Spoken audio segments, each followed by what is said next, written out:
Well, hello once again. This is a Hornby R352 Class 52 locomotive. It's a Western Courier. This is the fourth locomotive out of the box of 6 locomotives I was given to look at. And, well, let's see what happens when we turn the power on. Nothing. And you get, oh, there we go.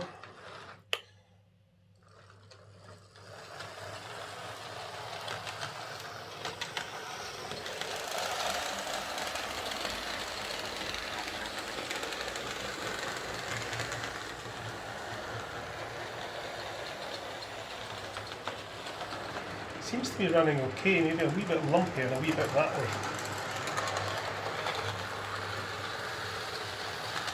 So I don't think there's too much wrong with this. I think it just needs a service. So let's get to the bench and see what's what. So the owner did say this wasn't running too well. It was running in fits and starts, apparently.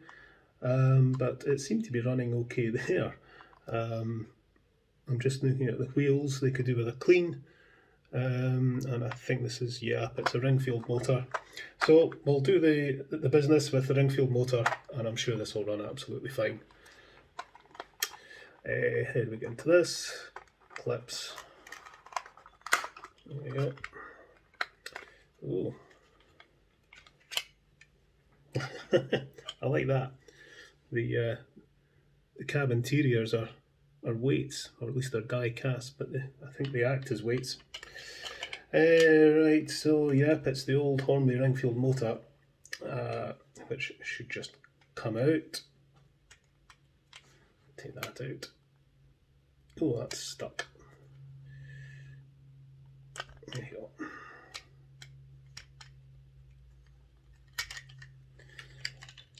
It's amazing the variation you get on these. And this one, the clips are actually screwed onto the chassis front and back. Not seen that before.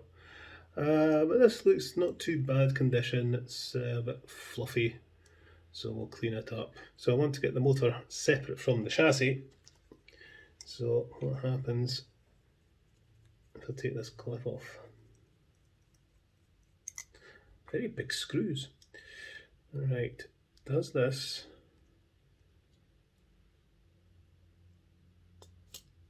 That thing comes off like that. Well, as I say, nearly every time there's something different with these things. And of course these centre wheels just fall off. So familiar territory here, it's just the ring-field motor, which I've worked on a few times now. So, usual procedure, we shall remove the brushes first. So very slowly lift these up and remove the springs. There's one. Now, one brush, two brush, both brushes, or no brushes. So there's one out. One brush comes out and the other one is hanging out. Here we go. They need a clean. Remove the clip.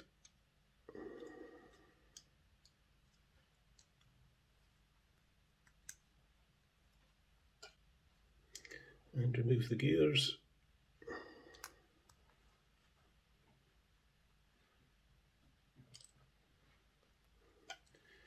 You can see there's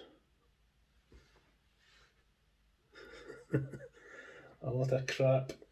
Right, and these actually feel a little bit stiff, so we're going to have to clean the axles out and give it an oil. Undo that, and then we should be able to prise off this plate.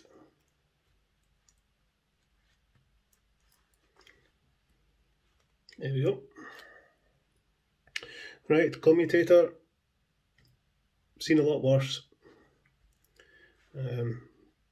But let's pop these wheels. Oh my word. I don't know if you can see that, but there's so much crap in there. It looks like carpet fibres. Look at that. And that's the same.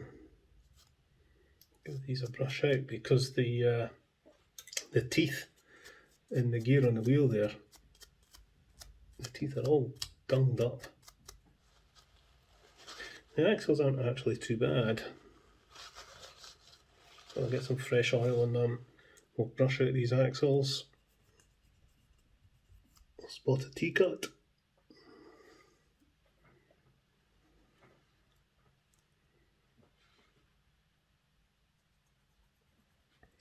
And some contact cleaner. There we go, that's that done. Wee drop of oil inside these axles, not too much. Pop these wheels back in.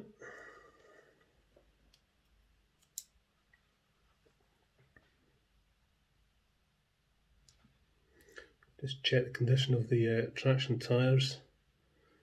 They look okay, no lumps or bumps. And just use the back-to-back gauge to make sure they're spaced correctly. Right, pop this back on.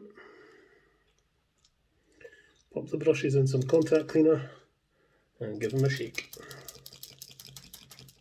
We'll leave the brushes to soak a wee while, and let's look at the gears. I'm just making sure all the teeth are okay. Get all the gunk out from between the teeth. Big bit of flash on that one, so we're going to do some filing.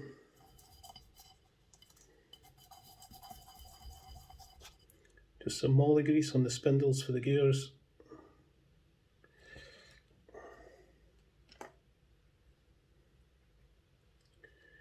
And we'll pop them on.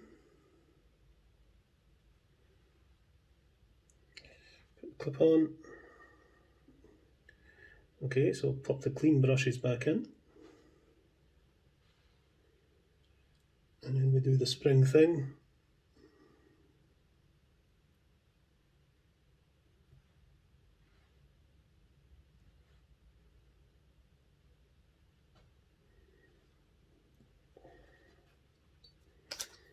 Screwdriver under, give it a wee bend. I'm just making sure the spring engages with the little nodule on the clip. I've never pointed that out before, but the clips have a little nodule on the end, and really the spring should engage with that. Done. Right, battery.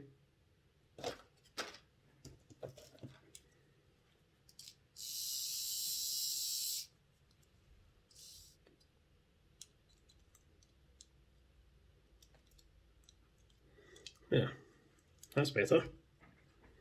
I had it the wrong way around.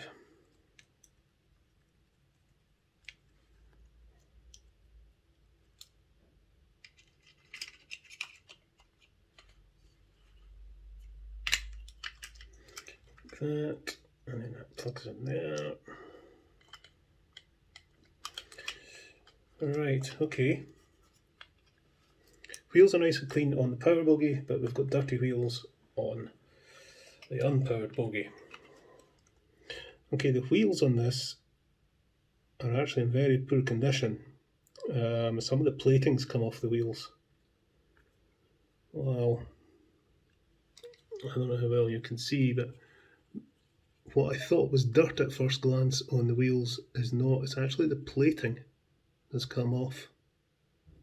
It's peeling away, but we'll try and clean these up. And I think to do that, I'm going to try a little bit of T-cut. I would normally just take the brush to them, the wire brush on the rotary tool, but given the state of them, I don't think that's a good idea in this instance. So we'll whack some T-cut round them and see if I can clean them up. They are very dirty, but the condition of them leaves a bit to be desired. So one of the guys that suggested T-cut to me also suggested cleaning wheels with it, and I'd actually already tried that, and it does work, works quite nicely. Just I hate cleaning wheels manually. I'm going to get some buffing pads from a rotary tool, and then I think that in conjunction with T-cut will be a good combination. And also a little bit of contact cleaner just to finish them off. Right, wheels clean, motor clean. Let's pop the cabs back on, like that. And there we go, there's the Western Courier, all ready to go. Let's go and stick it in the layout, see what happens. Okay, so power on.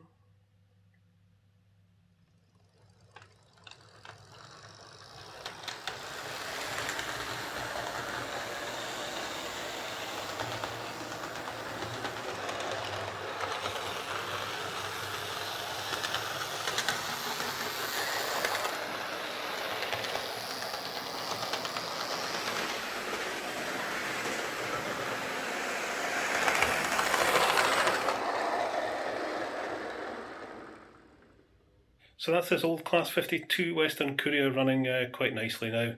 No sign of any jerkiness, and it's pulling away nice and smoothly of its own accord. Alright, catch you later folks.